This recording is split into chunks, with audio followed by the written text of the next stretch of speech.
I'm ranking all the suits from the show The Boys. This video is a bit different from my usual style, but I thought it'd be fun nonetheless. I won't be mentioning suits that aren't really shown or don't have a good enough visual to properly rank. For example, Thnx suit isn't on this list because we never actually see it, neither are concept suits. I'll be splitting my list into 5 separate sections: the worst suits, bottom tier suits, mid tier suits, higher tier suits, and the best suits. Also, keep in mind that I'm not making this list to shame anyone who worked on these costume designs. I'm simply sharing my opinion on what I think the worst and best suits are. So without further ado, let's start with the suit at the very bottom of this list and work our way up to the best suit in the entire show. Let's light this candle, huh? Starting with the worst suit, because it's not really a suit at all, is Mindstorm's. It doesn't feel like a superhero costume. It's just a long, dark trench coat over dress clothes. In a universe where even the weaker designs try to showcase some kind of identity, Mindstorm's outfit feels empty. I think what makes it worse is that Mindstorm's powers are actually terrifying. He traps people inside psychological nightmares, making him one of the creepiest characters in the entire show. But his design doesn't reflect any of that. He just looks like a tired businessman. Jetstreak's suit is an absolute corporate nightmare. Saying it's over-designed would be an understatement. Just look at his chest. It's covered entirely in Vought sponsor patches, and the lower half of the suit doesn't make it any better. It's brilliant satire, but as an actual superhero suit, it's a disaster. Countess Crow's suit is covered in the exact same trash corporate synergy. The suit itself looks incredibly generic and lacks any uniqueness. She-Line's costume has the same problem as Jetstreak's. The design itself looks like a cheap Halloween costume. For what it's worth, the suit is designed to be a marketing tool, so it does its job, but this isn't a superhero suit.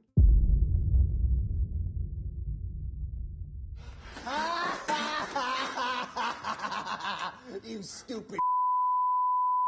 I'm invincible. You stupid.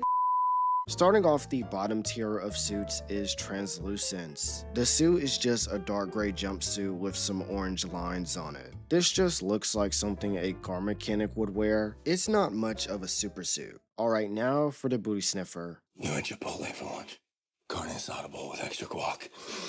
Dognot's suit actually has texture to it. The fabric looks thick and durable, and the dark burgundy and black color palette is pretty grounded. The chest armor plates and heavy-duty knee pads are integrated smoothly, while the rugged boots and thigh holster straps give him a mercenary or bounty hunter type of look. The suit looks like it was designed for combat. My problem with the suit is that if you looked at it without knowing the character, you would have absolutely no idea what his name or powers are. I just wish the suit had some sort of defining feature that hinted at Dognot's abilities. The main reason this suit is so low on my list is because of how dark it looks in the show. Outside of the show, it looks so much better, and I don't know why it's so muted on screen. It's 10 times better when the colors are allowed to pop. I guess the dark gritty look works for the show's aesthetic, but it makes for a highly uninspired superhero suit. What do you say, Gunpowder? Give him the 4th of July. Next on the list is Gunpowder's flashback suit. Considering that Payback was a team during the 1980s, the suit definitely reflects the time period. It's an alright design, definitely a bottom tier suit. Hey, man. Want a fresca? Eagle the Archer suit, while it doesn't look completely terrible, it suffers from a massive lack of imagination. The color scheme is decent. The maroon, dark brown, and charcoal tones give it a sleek look. The asymmetry is pretty cool, leaving his right arm bare to show off his tattoos while keeping his left arm covered. Giving his drawing arm more mobility is a nice touch. I really do like the material choices for this suit. I just wish his right arm were covered in the same design as the left. I get the practicality of why it's open, but I think the suit would look more complete if it weren't. If it were, it would definitely be higher on this list. All lives matter. Suit lives matter. Suit lives matter. Blue Hawk's suit, unfortunately, is basic in design. I wouldn't even consider it a super suit. The jacket has this midnight blue, pebbled, reptile-like texture to it that looks really cool. The gold bands on his arms and the gold on his collar and belt buckle give the suit a great color contrast against the dark leather. The headpiece is a great addition. It looks like a cross between a motorcycle helmet and a riot gear cap, which perfectly fits Blue Hawk's hyper-tactical police aesthetic. It has a powerful, albeit sinister, visual identity. However, it can't break out of the bottom tier of this list because it's fundamentally uninspired as a superhero suit. Welcome, Thank you, sir. amigo. El honor es todo mío, hermano. I like the color palette of Supersonic's suit. The white upper torso contrasted against the blue and red looks phenomenal. It sticks out and feels incredibly patriotic. The star on the chest is a nice touch. For a suit that's a direct ripoff of Captain America, this isn't a bad design. Now for the mid-tier suits. On a conceptual level, the TNT twin suits have good team branding. The matching black and metallic copper or bronze colors gives them a unified look that immediately tells you they're a duo. I really like the opposite color stripe running down the torso and leg, which I believe intentionally resembles a T. I also love the vintage sci-fi look. For the time period, the tight-fitting leather-like material holds its structure relatively well. It pains me to say this, but as much as I like speedsters, I do not like Shockwave's suit. I do not like the color pattern. I feel like I would like this suit way more if its most dominant color were red instead of orange, like another speedster we all know. Maybe a different color palette moving away from the muddy brown and bright orange would have been better. If you like the color orange, I can see why you like this costume. Aesthetically, it's a great suit. Design-wise, it screams high energy, which fits a speedster. I'm personally just not a fan of the color palette here. You were in Valhalla 3 Lust and Lightning. I think it got a 4% on Rotten Tomatoes. 4%? Vicor's suit looks incredibly sick. The only thing I have against this suit is its lower half. I just wish it was a little more creative because the upper half is really well done.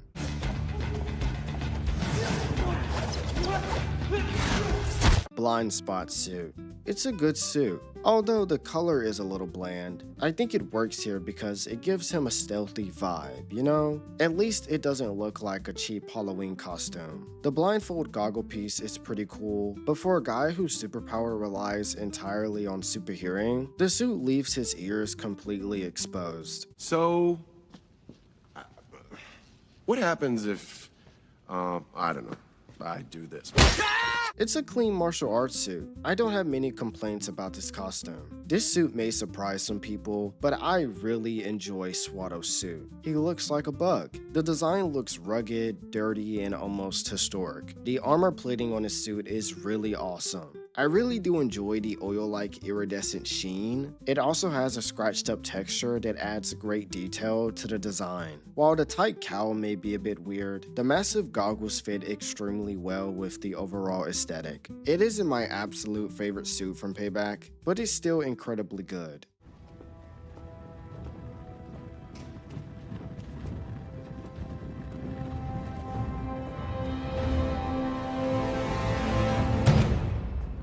Lamplighter suit. The best feature of this costume is the long trench coat paired with the oversized hood. The fabric quality is really good. The lining on the hood and the stripes on his thighs and forearms are excellent design choices. They add a sharp, high contrast pop against the black fabric. The dark round goggles are a neat touch that practically protect his eyes from fire and smoke. It's a cool, chill design. Gunpowder's suit looks really awesome. The body armor plating is done really well, and the leather panels on his chest, shoulders, and outer thighs look incredibly heavy duty. The suit looks excellent under good lighting. Some might say the rifle rounds strapped to his chest are overdoing it, but I think they fit well. They make him look cooler.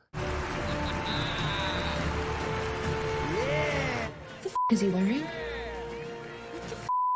Is he wearing? A-Train's Africa-inspired suit. I would give it this. The color palette is fantastic. The metallic gold combined with the red, green, and blue looks so good. I used to not like this suit that much, but upon making this video, I found it very pleasing to look at. It's not a bad redesign at all. He is the prophet of the Lord!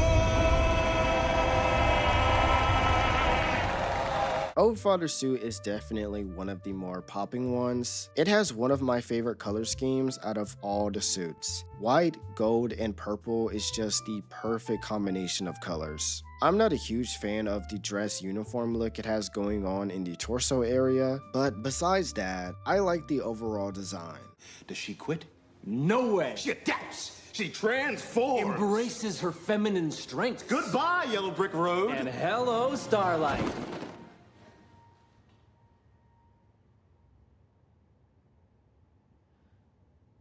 I can't wear that. Starlight's Vought redesigned suit. It isn't a bad design. The suit retains the classic white and gold look from her original design, and the gold accents add depth that prevents the white segments from looking flat. The over-the-knee boots are nice. The only problem I have with this suit is the corporate intention behind it. Honestly, if this had been Starlight's original design and she actually liked it, I would put this above the classic one. But because of its purpose in the show, I just can't put it above the original. And speaking of the classic suit, for a homemade costume, Starlight's original suit isn't terrible. Although it isn't the average tactical armored superhero suit, it's still incredibly wholesome. The color palette here is great. White and gold is a great choice. The cape is amazing, and I love the added features of gold stars going across it. That paired with the gold belt, matching gauntlets, and the multi-star emblem is incredibly clean and inspiring. This suit is really nice.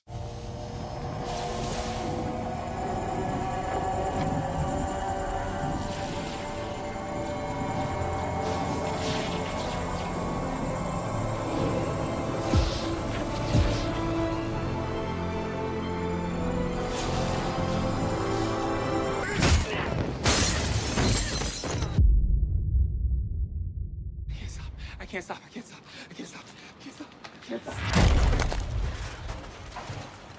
Kicking off the higher tier suits, A-Train's suit I haven't always liked, but over the years it's grown on me. What I like most about his suit is its color scheme. The bright blues make it stick out, which is always a plus. The sheer level of texture work on the bodysuit is pretty well done. It features this hexagon pattern that flows well throughout the costume. I'm A-Train. I'm the fastest man alive. The absolute weakest link of this entire design is the chest plate. Instead of a sleek, integrated chest piece, we get this thick plastic guard that awkwardly sits on his chest. It feels completely out of place from the rest of the suit. If the chest plate wasn't there, you'd be able to tell more easily that there's a huge A in the middle of A-Train's suit. What did you say? Nothing. What did you say to me? The blue sports glasses are cool. They give the suit this real-world athletic speedster aesthetic. I really like the logo design for A-Train. I've always been iffy about A-Train's bare arm look. A pair of full arm sleeves would have vastly improved the suit in my opinion, but other than those small complaints, job well done. Sister Sage's suit is one of the more visually striking ones. In terms of material use, it's one of the most multi-dimensional costumes on the list. The warm brown, bronze, and copper fabrics used all over the suit and skirt panels look incredible. The metallic chain running down from her collar is a really great design choice that breaks up the torso area really well. The boots look elegant, and the metallic goat sleeves on her forearms and upper knees are fantastic. I love the texture on them. This suit's material execution is so good. Oh my gosh, the color on this is done perfectly. It can be quite difficult designing an outfit using one color, but here the production team was able to solve it by just using different tones of red. A deep textured maroon for the bodysuit, a vibrant crimson for the cape, and an ultra glossy ruby red for the armor pieces. The different tones make the suit pop outstandingly. The cape is fantastic, the stylized C-buckle on the belt is really good, the mask is elegant, the way the boots taper into a sharp V-shaped metallic design looks excellent. This suit is phenomenal. There aren't any extra lines or unnecessary accessories here. Sometimes doing less is better. This is one of the best Spider-Man ripoff designs out there. The pattern matching is incredible. Even where the multi-layered lime green sections cut into the suit, the scale patterns still line up flawlessly. The full mask configuration is done beautifully. By not going for the wide comic book lenses and instead opting for dark glossy goggle lens frames, the costume gets this insectoid vibe that I love. And the added spider fangs on the mask is genius. The texture is great, the colors are great. There isn't a lazy square inch on this costume. You want to talk about girl power? Let's talk about getting some pockets. Stormfront's suit is an absolute triumph. I have no complaints about it. The structural paneling on the upper torso is phenomenal. The crimson gauntlets have a really nice anodized metal finish. The metallic sheen on the suit gives it a stunning pop against the fabrics. The cape is a great addition. The metal belt features an intricate woven silver mesh pattern that tapers down into a stylized eagle emblem. It's an incredible piece of production design that rewards attention to detail. This suit is really fantastic, easily one of my favorites. Firecracker suit. The color. Have you noticed by now what I value most in a suit? Out of all the suits on this list, Firecracker has my favorite color scheme. You can't go wrong with pairing red and blue, and even the silver and black accents fit perfectly. I really like the silver portions of the suit, specifically the arm and knee guards. The belt has a really cool design to it, and the boots are really well done. This suit pops and works incredibly well. Alright, we finally made it to the top 5, the best suits on the list. Starting off the top 5 list is The D. This suit doesn't do a whole lot, but that's fine. That's actually why I like it. The colors are great and the suit is exceptionally well detailed. It's peak. Hey, asshole! Queen Maeve's suit. You can tell the designers put a lot of effort into making this masterpiece. The color scheme is phenomenal. Rather than going for a vibrant, colorful look, the costume uses a deeply muted matte silver paired with a dark burgundy leather base. This dark palette gives the armor a sense of age and combat history. The craftsmanship on the chest plate is spectacular. I really like the spiral loops. They give the suit a distinct ancient warrior type aesthetic. The texture on the suit is fantastic, and going for a gladiator style armored skirt was an amazing design choice. The headpiece is a great addition to the suit and doesn't take away from it at all. The over the knee boots are awesome and the singular shoulder pad is unique. I also really like the design of her forearm guards. The suit is outstanding. I wouldn't change a single thing about it.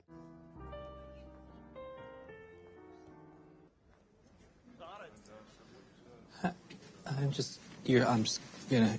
Black Noir suit does less the best. It's just a tactical suit, but it's a great tactical suit. What else can I say? It's in the top 3 for a reason. Now for the final 2. The second to best suit goes to Homelander. I know he probably wouldn't like being second, but who cares? This suit is amazing. I love the color palette. The blue and red are a fantastic pair, and the gold accents make it all the better. I really love the gold eagle heads. I think that's a neat design choice. The red lining across the chest is pretty distinct. It's a flap that Homelander lets hang open sometimes. The collar is a great addition. It makes him look more imposing, and I feel like it's a very underappreciated design choice. The cape is pretty cool. Instead of a generic single color piece of fabric, it's made to look like the American flag, which is unique because you don't see designs like that very often. Homelander? You boys okay? The gold belt featuring an eagle emblem is awesome, and it perfectly matches the crimson leather boots, which feature a gold trim and the same eagle logo. And another really cool detail on this suit that I never realized until I started analyzing it for this video is that throughout the bodysuit there are tiny eagles repeating across the fabric. After years of seeing him wear this suit, I never noticed them. That's a really cool detail. Now for the best suit in the entire show. The one that beats all the suits that came before is Soldier Boy's. This suit is incredible, and the color palette is an absolute home run. The weathered green, dark charcoal, and muted gold make for such a great combination. The construction of the chest is phenomenally detailed, and I really like the star emblem on the belt buckle. The leather on the suit looks insanely realistic, and I just love how rugged the overall design feels. The texturing here is unmatched. Even when Soldier Boy is wearing his helmet, it doesn't take away from how insanely good the suit looks. But I can't talk about this suit without mentioning his primary weapon. The heavy gold toned metallic shield is sculpted with an aggressive downward sweeping ego motif and lined with deep ridges. The production team did a marvelous job adding realistic scratches, dings, and oxidized weathering to the surface, making it look like a genuine artifact of warfare. I gotta tell you, it was perfect. Perfect. Everything, down to the last minute details. This suit deserves to be number one because the level of physical craftsmanship and textual storytelling is unmatched, and it's easily the greatest suit in the entire show.